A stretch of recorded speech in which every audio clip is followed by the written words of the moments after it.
This is most important video in PS04 जिनका paper 13 अगस्त को होने वाला है।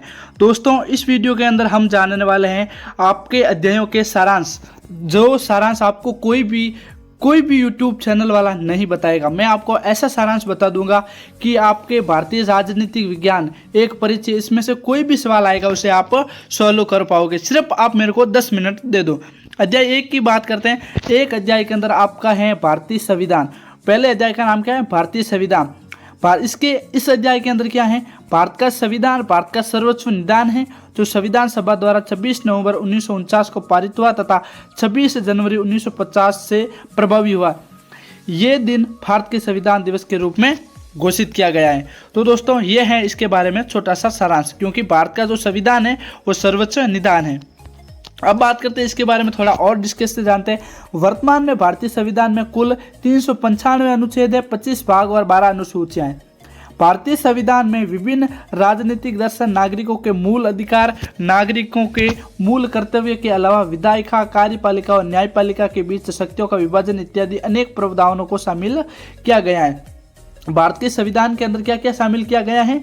राजनीतिक दर्शन, नागरिकों के मूल अधिकार, नागरिकों के मूल कर्तव्य, विधायिका, कार्यपालिका, न्यायपालिका के बीच की शक्तियों का विभाजन है, वो आदि सभी हमारे भारत के संविधान के अंदर वर्णन किया गया है।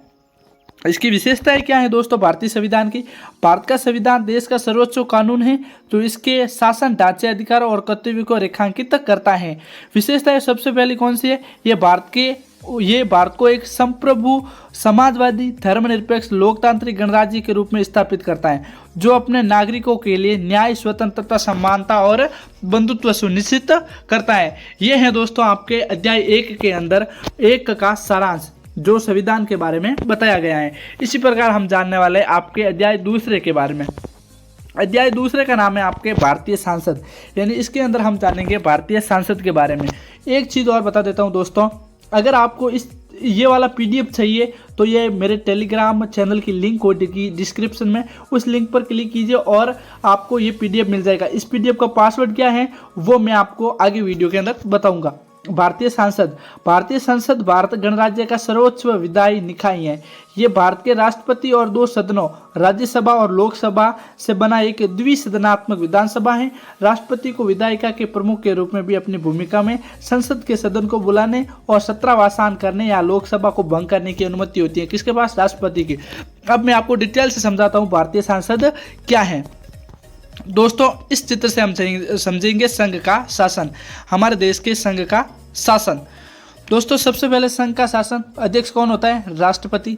और राष्ट्रपति के नीचे एक तरफ निकलती है कार्यपालिका, मंत्रिपरिषद, और दूसरी तरफ निकलता है विधानमंडल, जो कि सांसद होता है। कार्यपालिका मंत्रिपरिषद के अंदर आ जाता है राज्यसभा, जिसके अंदर 250 सीटें हैं, और उसी के अंदर विधानमंडल के अंदर आ जाता है लोकसभा, जिसके पास 552 सीटें हैं। टोटल है 545 सीटें दोस्तों, 52 ये इसके बाद अपडेट कर दिया गया है।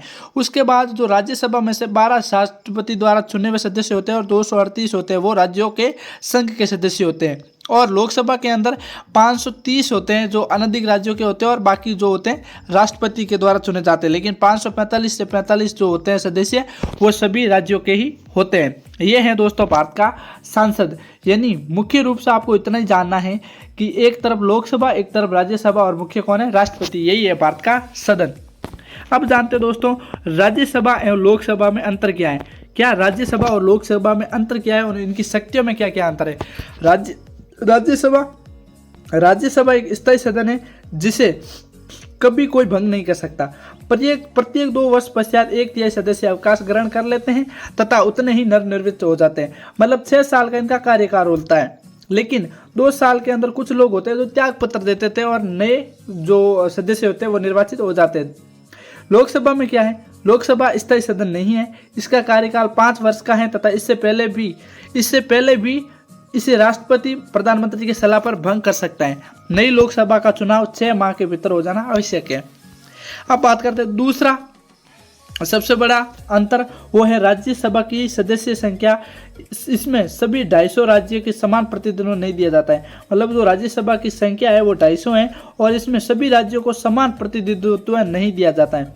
जनसंख्या के आधार पर सदस्य चुने जाते हैं। इसमें सदस्यों को राष्ट्रपति किसी क्षेत्र में 12 विशिष्ट योगदान करने वाले व्यक्तियों में से नामित करता है। और लोकसभा में अधिक से अधिक 545 सीटें हैं, जिनमें राज्यों में 530 हैं जिसमें सदस्य हो सकते हैं, और 20 संघ शासित क्षेत्रों में है, और 2 एंग्लो इंडियन सदस्य या राष्ट्रपति द्वारा नामित होता है।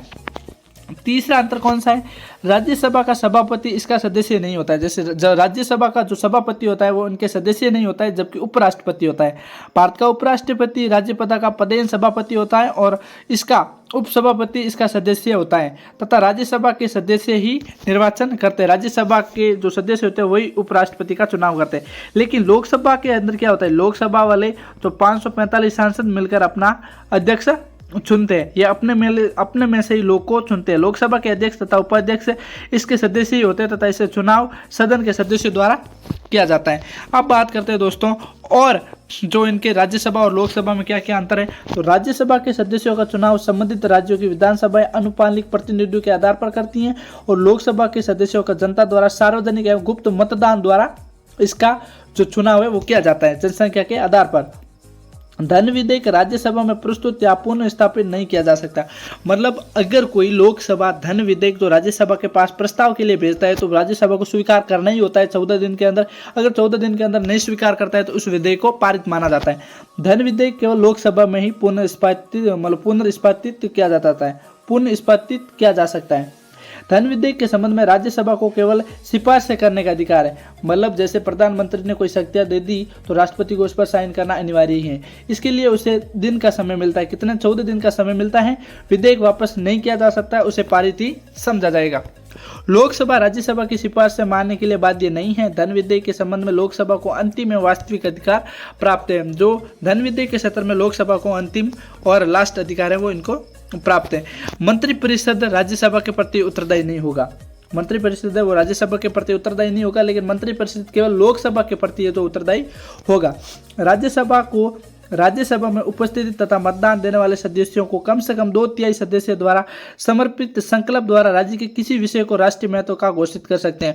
यानी राज्यसभा के 2/3 सदस्य मिलकर राज्य की कोई भी विशेष अधिकार है उसकी घोषणा कर सकते हैं। उसके बीच लोकसभा हस्तक्षेप नहीं कर सकता और ये शक्ति लोकसभा को समर्पित नहीं है। लोकसभा को राज्य सूची के विषय को राष्ट्रीय महत्व का विषय घोषित करने का अधिकार नहीं है।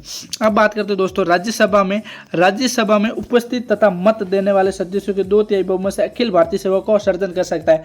कोई भी भारत के अंदर समाज में जो चीज़ें लाने योग्य हैं वो राज्यसभा ला सकता है। लोकसभा को अखिल भारतीय सेवाओं को जन का अधिकार नहीं है। उपराष्ट्रपति को महाभियोग द्वारा हटाने के लिए राज्यसभा में ही प्रस्ताव प्रारंभ किया जाता है। लोकसभा राज्यसभा द्वारा पारित महाभियोग प्रस्ताव का अनुमोदन करती है। ये हैं दोस्तों हमारे भारत के संसद के बारे में। अब हम जानेंगे हमारे अध्याय 3 की तरफ। अध्याय 3 है भारत में न्यायपालिका। भारत में न्यायपालिका की क्या विशेषता है वो जानेंगे। भारत में न्यायपालिका भारत सरकार का तीसरा अंग है। पहला कौन सा है? पहला है लोकसभा, दूसरा है राज्यसभा, या पहला राज्यसभा, दूसरी लोकसभा और तीसरा न्यायपालिका। वो एक शाखा है जो कानून की व्याख्या करती हैं। किसके द्वारा बनाए गए कानून? लोकसभा या व्यवस्थापिका या कार्यपालिका द्वारा बनाए गए कानून। विवादों को निपटारा करती है और भारत में नागरिकों को न्याय प्रदान करती है। भारत में न्यायपालिका को लोकतंत्र का प्रहरी माना जाता है। इसके अतिरिक्त भारतीय न्यायिक प्रणाली भारत के संविधान की संरक्षक भी है। न्यायपालिका का कार्य क्या है? न्यायपालिका का कार्य कानूनों की व्याख्या करना है और विवादों को निपटारा करना है। इसे लोकतंत्र का प्रहरी भी कहा जाता है। संविधान के संरक्षक के रूप में यह न्याय का ख्याल रखता है। भारत में न्यायपालिका के 3 प्रकार है, अर्थात सर्वोच्च न्यायालय, उच्च न्यायालय और जिला न्यायालय। मतलब सर्वोच्च न्यायालय सुप्रीम कोर्ट, उच्च न्यायालय और अपने जिला स्तर पर जो न्यायालय होता है वो जिला न्यायालय। अब बात करते हैं दोस्तों हमारे अध्याय 4 के बारे में। 4 है भारत में राज्यपाल, यानी राज्यपाल की क्या स्थिति है। राज्य में राज्यपाल की स्थिति भारत के राष्ट्रपति के समक्ष होती है। यानी जिस प्रकार राष्ट्रपति की शक्ति होती है उसी प्रकार राज्य के अंदर राज्यपाल की होती है। और राष्ट्रपति की तरह राज्यपाल भी राज्य का कार्यकारी का प्रमुख होता है। ये शक्ति उसे संविधान के अनुच्छेद 174 के तहत दी गई है, जिसमें कहा गया है कि राज्यपाल के पास राज्य की कार्यकारी शक्ति होती है। कौन सी कार्यकारी शक्ति होती है? राज्यसभा की जो शक्तियां हैं वो प्रमुख रूप से ये हैं। राज्यपाल राज्य सरकार का कार्यकारी प्रमुख होते हैं। राज्य की समस्त कार्यपालिका शक्ति उसी में निहित होती हैं। राज्य सरकार के सभी कार्यकारी निर्णय उनके नाम पर लिए जाते हैं। वे सरकार के कार्यों के संचालन के लिए नियम बनाते हैं और मंत्रियों के बीच विभिन्न कार्यों का आवंटन करते हैं। अब दोस्तों जानते हैं न्यायपालिका की जो राज्यपाल होता है उसकी नियुक्ति कैसे होते हैं। भारत के संविधान अनुच्छेद 155 के अनुसार राज्यपाल की नियुक्ति भारत के राष्ट्रपति अपने हस्ताक्षर और मुद्रा सहित अधिपत्र द्वारा करते हैं। राज्यपाल राष्ट्रपति के प्रसाद पर्यंत पद धारण करेगा। राज्यपाल राष्ट्रपति को संबोधित करके हस्ताक्षर सहित लेख द्वारा अपना पद त्याग दे सकता है। राज्यपाल को पदावधि 5 वर्ष की निर्धारित की जाती है, उससे बढ़ाया भी जा सकता है। अब जानेंगे हमारे 5वें अध्याय की तरफ। 5वां अध्याय है राज्य के मूलभूत अधिकार एवं नीति निर्देशक तत्व। संदर्भ भारतीय संविधान के अंतर्गत भारतीय नागरिकों को शुरू में 7 मौलिक अधिकार दिए गए हैं। सबसे पहले क्या जानते हैं, मूल अधिकार, मौलिक अधिकार 7 कौन कौन से हैं, उनमें से 1 हटा दिया गया है। अभी वर्तमान में 6 मौलिक अधिकार है। फर्स्ट है समानता का अधिकार, दूसरा है स्वतंत्रता का अधिकार, तीसरा है शोषण के विरुद्ध का अधिकार, चौथा है धर्म के स्वतंत्रता का अधिकार, 5वां है सांस्कृतिक और शैक्षणिक अधिकार और 6वां है संपत्ति का अधिकार, इसे हटा दिया गया है और 7वां है संवैधानिक उपचारों का अधिकार। अब जानते हैं दोस्तों आपके मूल नीति निर्देशक तत्व कौन कौन से। राज्य के नीति निर्देशक तत्वों का उद्देश्य क्या है, सामाजिक और आर्थिक परिस्थितियों का निर्माण करना जिसके तहत नागरिक एक अच्छा जीवन व्यतीत कर सके। उनका उद्देश्य कल्याणकारी राज्य के माध्यम से सामाजिक और आर्थिक लोकतंत्र की स्थापना करना है। अब दोस्तों जानते हैं अपने इस पाठ का मुख्य कि किसी भी स्वतंत्र राष्ट्र के निर्माण में मौलिक अधिकार तथा नीति निर्देशक तत्व महत्वपूर्ण भूमिका निभाते हैं। क्या चीज़, किसी भी अगर स्वतंत्र राष्ट्र है उसके अंदर जो मौलिक अधिकार है नीति निर्देशक तत्व होते हैं वो प्रमुख भूमिका निभाते हैं। राज्य के नीति निर्देशक तत्व जनतांत्रिक संवैधानिक विकास के नवीनतम तत्व हैं। सबसे पहले ये आयरलैंड के संविधान में लागू किए गए थे। ये तत्व हैं जो संविधान के विकास के रूप में साथ ही विकसित हुए हैं। दोस्तों आज के इस वीडियो के अंदर हमने क्या जाना, 5 पार्टों का सारांश जाना। क्या जाना दोस्तों, 5 पार्टों का सारांश जाना आपके पॉलिटिकल साइंस के अंदर।